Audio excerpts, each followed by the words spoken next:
I want to tap into this right now. ICE is arresting hundreds of people inside of sanctuary cities.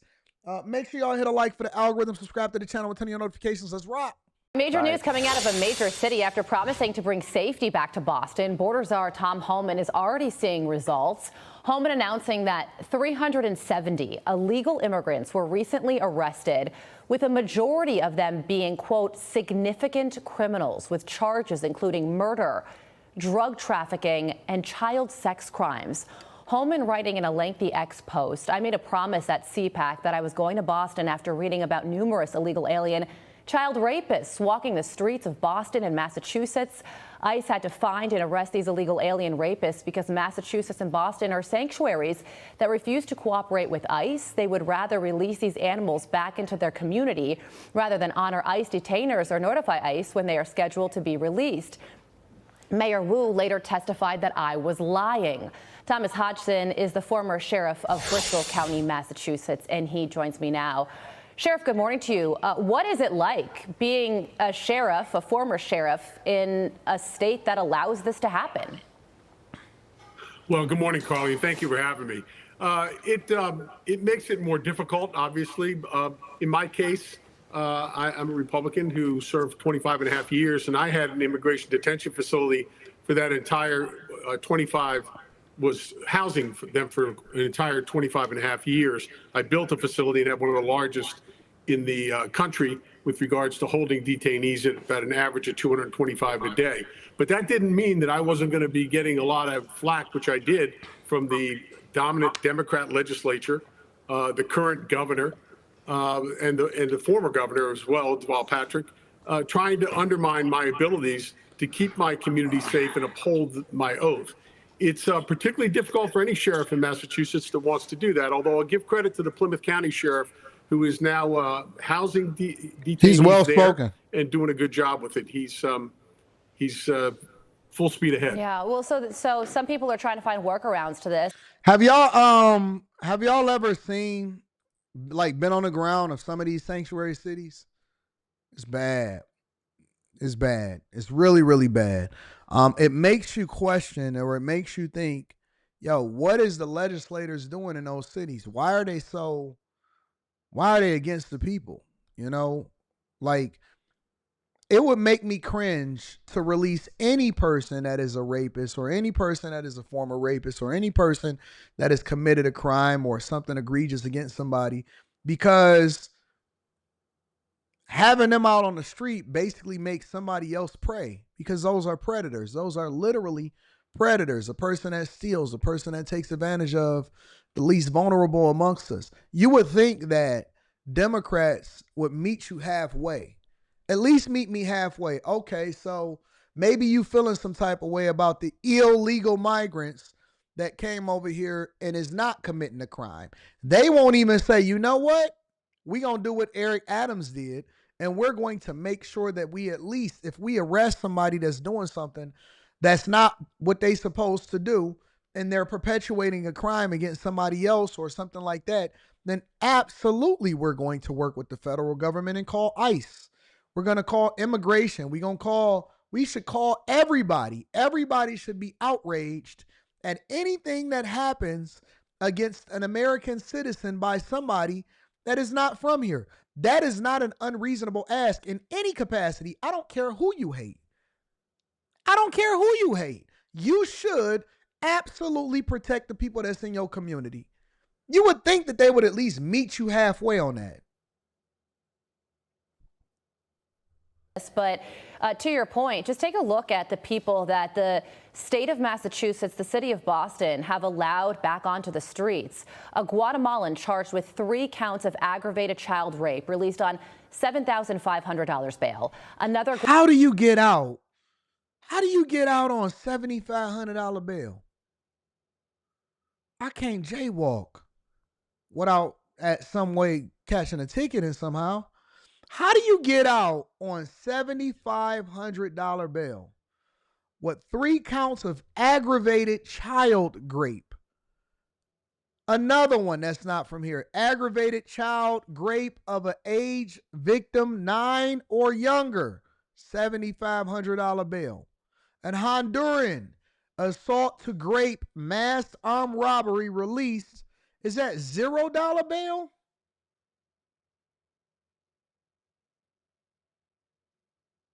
Child grape within Worcester County, $500 bail each. You can panhandle that up.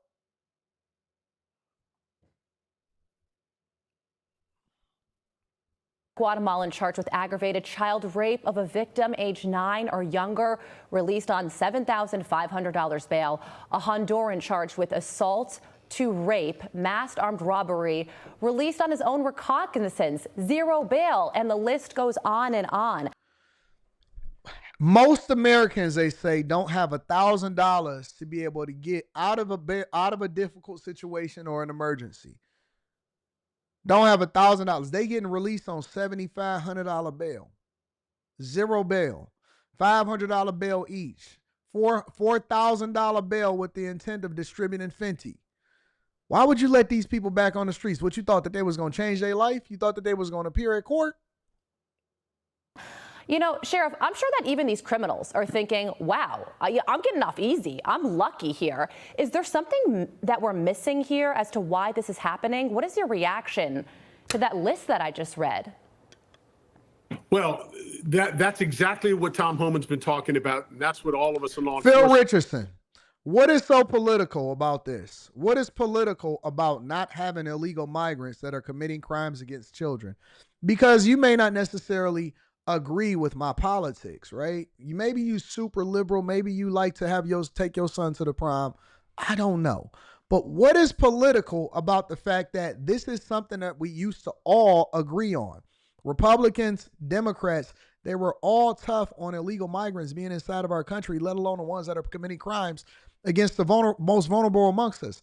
What is so political? Why is this a political issue? I'm curious, Phil. Why is this a political issue? Why is this not a human rights issue? Why is this not a safety issue?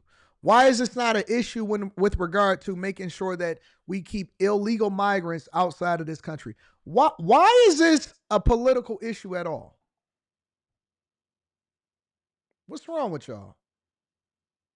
Tell me, Phil, why is this a political issue?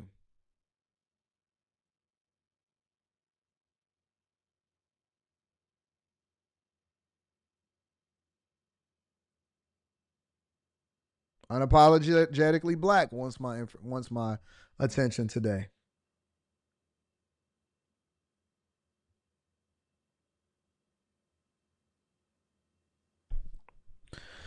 I honestly believe that none of y'all was raised with fathers in your home.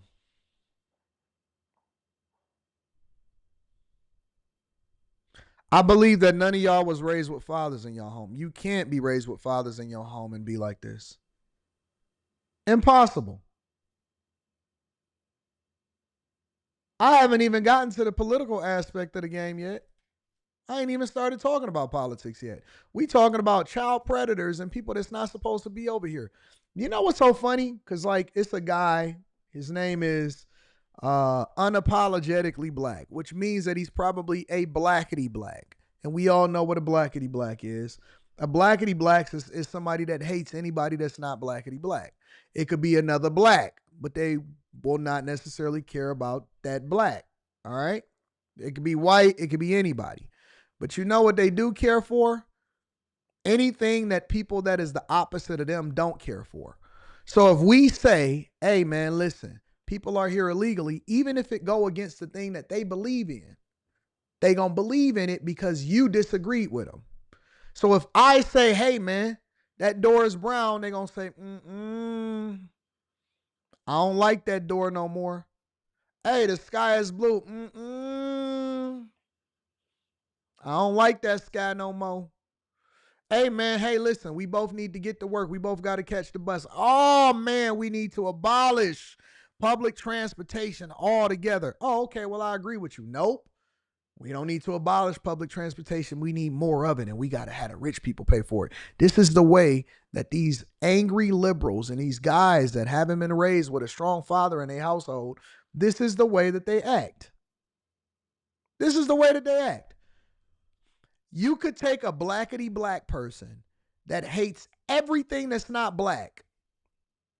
They hate my white shirt right here.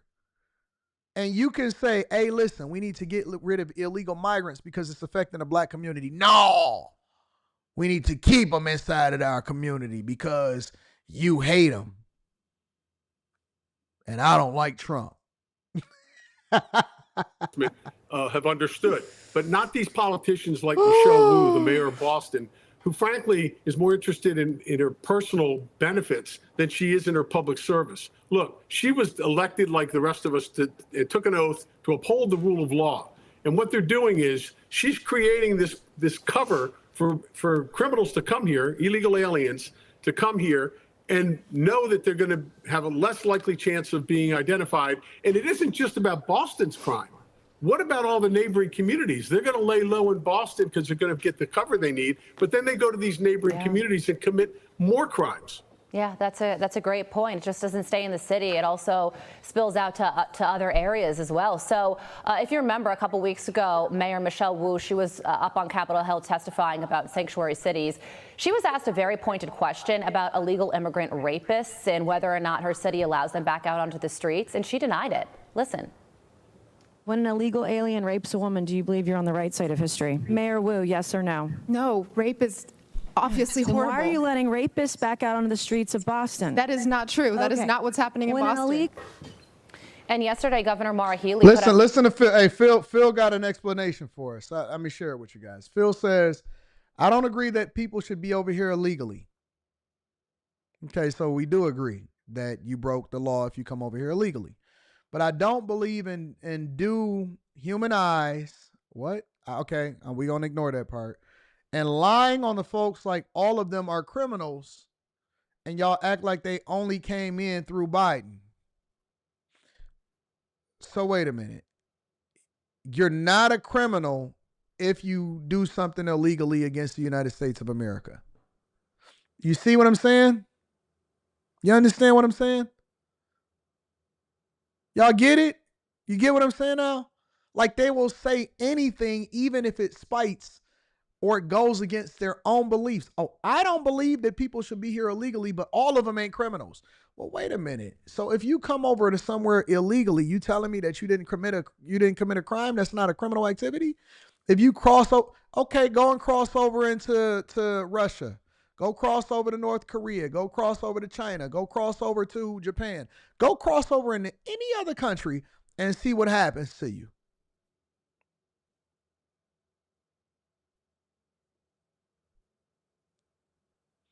I don't understand. I don't understand. But see, because they hate the fact that I disagree with their political stance, anything matters. What difference does it make who they came in under? If it's illegal, it needs to be eradicated. But I don't, this is one of those guys that say, I don't like the way you said it. I don't disagree with what you're saying, but I don't like the way you said it.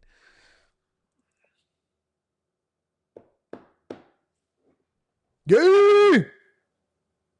A statement saying Massachusetts is not a sanctuary state. So how do you respond to that? Look, Governor Healey has been a long-standing advocate going back to the days of her being attorney general. She filed more lawsuits against Donald Trump than any other attorney general in the country. She was on the other side of the Mexican border when she was attorney general, saying that the United States was wrong for not allowing illegals to come into our country without going through the proper process. And this is a governor who has been a pro-woke, left-wing supporter of illegal immigrants. And you know what? The people of Massachusetts are getting fed up with it. And they're tired of her looking beyond their public safety, the safety of their communities, and saying, my political agenda is more important than you, the people that I swore I would protect. And that's the problem we have in Massachusetts. Yeah, if your number one job is to protect people as an elected official, letting the people out that I just listed, child rapist on low or no bond, certainly does not fit that directive. Tom Homan is going to be on Fox and Friends this morning with more on the migrant crackdown. Thanks. Sheriff Hodgson, final words to you real quick. Just quickly, that also has to do with liberal judges that we have in the Massachusetts that sort of jump into this ideology. Yeah, it's a topic of conversation very much on the minds of many right now, especially in the Trump administration. Sheriff, thank you so much for joining us. We appreciate it. I agree with the fact that ICE is continuing to arrest the worst people, because it's almost like you gotta bring people along and you gotta force them to do the right thing. You may not like the fact that I'm making you stand up and read in front of the class, but if I didn't do that, then you wouldn't read at all. You may not like the fact that I'm forcing you to wash your clothes, but if I didn't do that, you'd be out there smelling like a POS in public. You may not like that I told you to brush your teeth, and it may make you angry, but guess what? When you smile, people is actually going to like you, and they're going to want to talk to you, and they may even get close to you because your breath don't smell like trash. This is the way that I look at liberals right now. This is the way that I look at liberal men. Liberal men take their sons to the prom. Liberal men take their sons to the prom.